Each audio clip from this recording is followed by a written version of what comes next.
आ सकता है। अभी यहाँ देखिए हम वर्किंग विथ इंडक्टिव डायोड, ठीक है।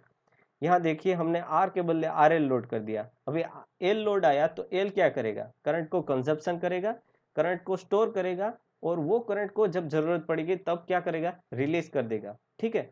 तो यहाँ जो करंट स्टोर हो रहा है वो L di 0 by D T के मुताबिक हम यहाँ ये जो लाइन है वो आप थोड़ा आप भी नोट करना, does not allow the current I0 to go to zero instantly, the load inductance generate a large voltage L di 0 by dt, ठीक है। इसका मतलब ये है कि ये इंडक्टर की वजह से यहाँ पे ऐसा कुछ हो रहा है कि जब तक ये वोल्टेज का साइकिल सही था, मतलब कि ये इसको चार्ज कर रहा था तब तक सही था, पर जब जाके ये अपन का इंडक्टर सेचुरेट हो गया, मतलब कि पाई तक चला गया और इसका पोलैरिटी है वो रिवर्स हो गया है, ठीक है। तब जाके ये क्या होगा, इंडक्टर का वोल्टेज इतना बढ़ गया है कि वो स्विच को रिवर्स बायस में नहीं जाने देगा, स्विच को क्या करेगा, फॉरवर्ड में ही रखेगा, और तब भी हमारा करंट कुछ ना कुछ जो बचा है वो तब डिस्चार्ज होगा, ठीक है। वो वेवफॉर्म में देखेंगे तो आपको अच्छे से पता चलेगा। ये देखिए हमने क्या किया है, सप्लाई वोल्टेज लिया, ठीक है। सप्लाई वोल्टेज के बाद हमने क्या किया है कि मान लीजिए कि हम अल्फा पे ट्रिगर कर रहे हैं, तो हमने अल्फा पे ट्रिगर कर दिया स्विच को, ठीक है। हमने अल्फा पे इसको ट्रिगर कर दिया, दोनों स्विच को। अभी क्या हुआ, हमको वोल्टेज मिलने लगा, कब तक, पाई तक। अगर रजिस्टिव लोड था तब तक तो यहाँ सही है, पाई तक हमको क्या मिलेगा, वोल्टेज मिलेगा, चलो ठीक है। पर हमको मालूम है कि हमने क्या साथ में लिया है, इंडक्टर। तो इंडक्टर क्या करेगा, L D I 0 by D T के मुताबिक वहां पे एक वोल्टेज है वो क्रिएट होगा। तो वो वोल्टेज जो क्रिएट होगा वो यहाँ पे शो करके रखा है, ठीक है। ये जो है पाई टू पाई प्लस अल्फा का जितना पोर्शन है वो क्या शो कर रहा है, इंडक्टर वोल्टेज। और इंडक्टर में हम देखते हैं कि जब हम इसको सप्लाई दे रहे हैं तब उसका जो पोलैरिटी है वो अपोजिट हो जाएगा, कब, जब हम उसको सप्लाई देना बंद कर दें। जब तक इंडक्टर चार्ज हो रहा है तब तक उसका जो पोलैरिटी है वो रिवर्स हो जाएगा, जबकि हम उसको चार्ज करना बंद कर देते हैं, ठीक है। तो ये बात आप ध्यान में रखिए। और जैसे ही पाई प्लस अल्फा, मतलब कि दूसरा वाला जो एंगल है वहां से ये फिर शुरू हो गया अपना साइकिल, फिर ये चार्ज वाला कंटेंट है वो डिस्चार्ज हो रहा है, फिर चार्ज होना शुरू हो गया, फिर डिस्चार्ज हुआ, फिर चार्ज हुआ, शुरू हो गया, ठीक है। तो ये जो साइकिल है कंटिन्यूसली चलता रहेगा। अभी हम बात करते हैं यहाँ करंट नेचर क्या आएगा, आउटपुट करंट यहाँ हमको लेके बताया है, आउटपुट करंट I0, ठीक है। तो ये देखिए जब चार्ज होना शुरू हुआ है तो धीरे धीरे जो करंट है वो रेपिडली इंक्रीज हो रहा है, कहाँ पर, इंडक्टर में।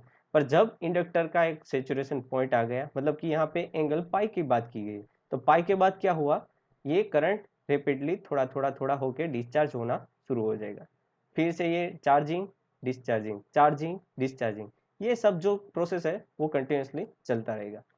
अभी अगर कोई पूछ ले हमसे कि चलो भाई बताओ कि T1 एंड T2 में से कितना करंट फ्लो हो रहा है और कब हो रहा है, तो हमको बताना बिल्कुल ही आसान है। यहाँ कुछ नहीं करना है, जब ये वाला पोर्शन, मतलब कि ये वाला पोर्शन पहला पॉजिटिव हाफ साइकिल में हमारा T1 and T2 switch on हो रहा है तो इसको बता दो, ठीक है। और वो रिपीट होता चला जाएगा। अगर T3 T4 का ड्रॉ करना है तो यहाँ पे आप ऐसे T3 T4 का भी ड्रॉ कर सकते हैं, ठीक है। और बात करें सप्लाई करंट की तो कैसा रहेगा, तो सप्लाई करंट हमारा जो एसी एसी नेचर रहता है, तो एसी नेचर की वजह से हमको यहाँ पॉजिटिव और यहाँ पे नेगेटिव लेना पड़ रहा है। पर उसका जो ट्रिगरिंग पॉइंट है, ट्रिगरिंग पॉइंट मतलब कि जहाँ पे वो शुरू हो रहा है वो हमारा जो एंगल है सेट अल्फा है, कहाँ पे, अल्फा, पाई प्लस अल्फा, 2 पाई प्लस अल्फा, वो सभी पॉइंट्स पे ये कट एंड कट इन हो रहा है, ठीक है। तो ये जो बात थी वो इंडक्टिव लोड जब आएगा तब की थी, ठीक है। अभी इसमें और भी केसेस आते हैं, ठीक है। आप अभी बिल्कुल ही टेंशन ना लें, क्योंकि ये जो पॉइंट्स है वो एग्जाम्स में शायद तो नहीं पूछे गए, बहुत ही रेयर केस में शायद पूछ सकते हैं, तो आप ये टेंशन ना लें। आपको सिर्फ आर और आर एल लोड का थोड़ा बहुत ख्याल होना जरूरी है, मेन तो आर लोड पे आप ज़्यादा फोकस करें।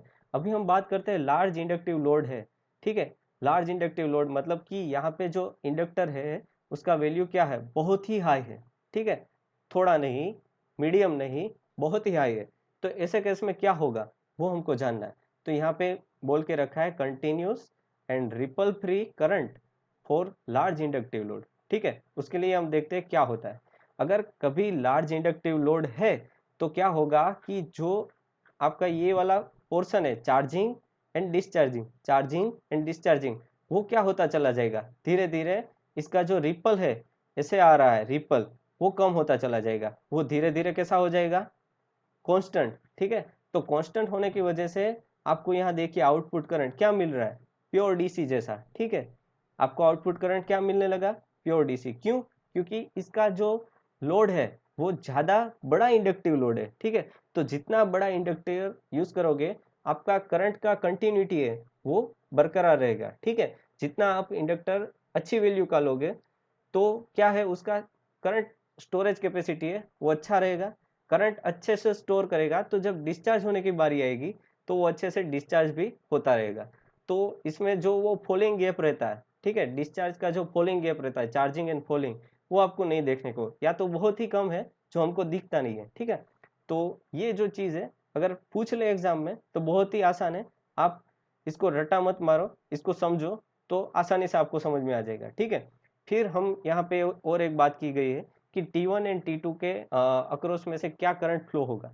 ठीक है, T1 एंड T2 स्विच है हमारी, T1 एंड T2, अगर यहाँ पे इंडक्टिव लोड है वो भी हायर वैल्यू का, तो जो करंट है वो स्मूथ हो गया, तो यहाँ पे जो रिपल आ रहा था ऐसा वो निकल जाएगा और कैसा करंट हो गया हमारा, स्क्वायर टाइप। ठीक है, ये चीज़ ध्यान में रखनी चाहिए।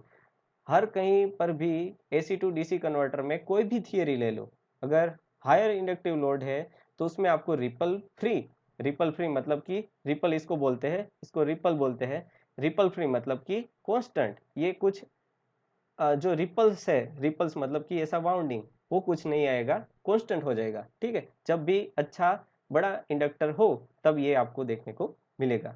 ठीक है, यहाँ पर आप सप्लाई का करंट भी देख सकते हैं कि रिपल फ्री की वजह से वो भी आपको स्क्वायर टाइप मिल रहा है। ठीक है, यहाँ पे ये कितना स्टेप्स बोल सकते हैं, इसको 1 स्टेप, इसको 2 स्टेप। ठीक है, अभी हम हर एक थियरी में ट्राई करेंगे कि उसका मैथमेटिकल इक्वेशन भी साथ साथ देखते जाए, क्योंकि क्या होता है कि अगर हम ज़्यादा से ज़्यादा प्रैक्टिस करते रहेंगे कि इसमें कैसे इक्वेशन आया, क्या क्यों यूज़ किया, ठीक है, तो इसकी वजह से ये माइंड में सेट हो जाएगा, आपको उसका मेमोराइज नहीं करना पड़ेगा। ठीक है, तो यहाँ पे आप देखिए कि अगर ये थियरी में कोई मेरे को बोले कि single phase full converter having inductor load and continuous load current obtain the following, क्या करना है following, average output voltage find कीजिए, दूसरा बोला है कि आरएमएस आउटपुट वोल्टेज फाइंड कीजिए।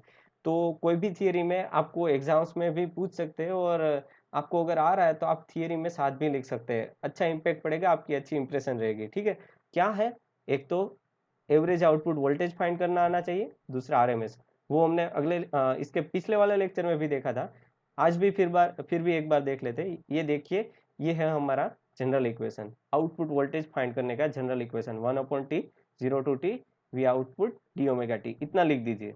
अभी क्या करना है, हमको देखना है लिमिट 1/t, मतलब कि हमारा वेवफॉर्म कब रिपीट हो रहा है, तो हर एक पाई पोर्शन पे 0 to पाई। ठीक है, ये देखिए, ये देखिए हमारा जो वेवफॉर्म है वो कब रिपीट हो रहा है, 0 से लेके पाई, फिर पाई से लेके 2 पाई, 2 पाई से लेके 3 पाई, तो ये जो आप रिपल देख रहे हैं वो बार बार रिपीट हो रही है सीक्वेंस। ठीक है, ये जो सीक्वेंस है बार बार रिपीट हो रही है, और उसका गैप कितना है, पाई जितना है। ठीक है, ये 1 पाई हो गया, ये दूसरा पाई, ये और ये तीसरा पाई, तो इसी वजह से हम टी के बदले क्या लिख सकते हैं, पाई। ठीक है, अभी लिमिट क्या आएगी, 0 to t नहीं, हम जहां से स्विच शुरू कर रहे हैं, तो हम स्विच कहां से शुरू कर रहे हैं, अल्फा एंगल से, जहां से हम स्विच को ट्रिगर करते हैं। मान लो कि मैंने 30 डिग्री पे उसको क्या किया, ट्रिगर कर दिया, तो ये अल्फा कहां तक ट्रिगर हुआ, कहां तक वो चालू रहा स्विच, तो के पाई प्लस अल्फा, मतलब कि दूसरा वाला जो साइकिल शुरू हुआ है तब तक।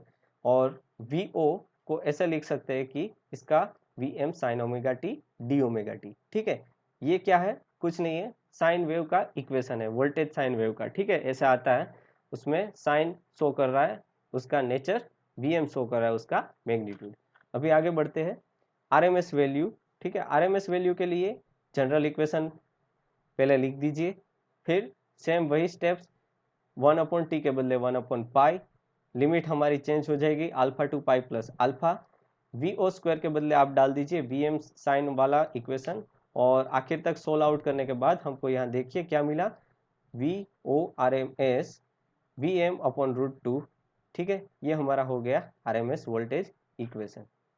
तो आई होप दैट कि ये भी थियरी आपको अच्छे से समझ में आ गई होगी। एक बार फटाफट देख लेते हैं उसको फिर से।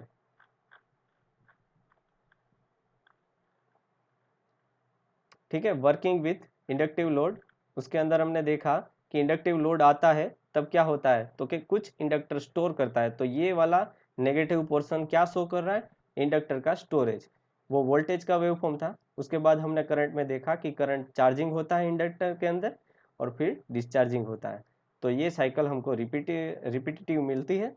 T1 या तो T2 T3 या तो T4 कोई भी स्विच का अगर हमको करंट पूछा जाता है तो हमको कुछ नहीं करना है, जो आउटपुट करंट है वही हमको यहाँ पे डाल देना है। ठीक है, उसके बाद सप्लाई करंट की बात करें, सप्लाई करंट आएगा एसी नेचर में, क्योंकि हमारा सोर्स है वो क्या है, एसी है, तो ये एसी नेचर कर दिया। पर अभी उसका शेप कैसा आएगा, शेप ऐसा आएगा कि जब हम उसको ट्रिगर कर रहे हैं और उसका जब स्विच चालू और बंद हो रहा है तो उस प्रकार से हमारा क्या है, सप्लाई का करंट आ जाएगा। ठीक है, उसके बाद हमने देखा कि यहाँ पे जो L D I zero by D T का जो कंसेप्ट था वो भी आपको बिल्कुल, ये अगर थियरी पूछी जाती है तो बताना है कि L D I zero by D T के मुताबिक ज़्यादा वोल्टेज वहाँ क्रिएट होता है, वो वोल्टेज है वो अपोज करेगा अपना सप्लाई वोल्टेज से, और आपका जो स्विच है उसको रिवर्स बायस में जाने से रोक देगा और फॉरवर्ड बायस में ही रखेगा।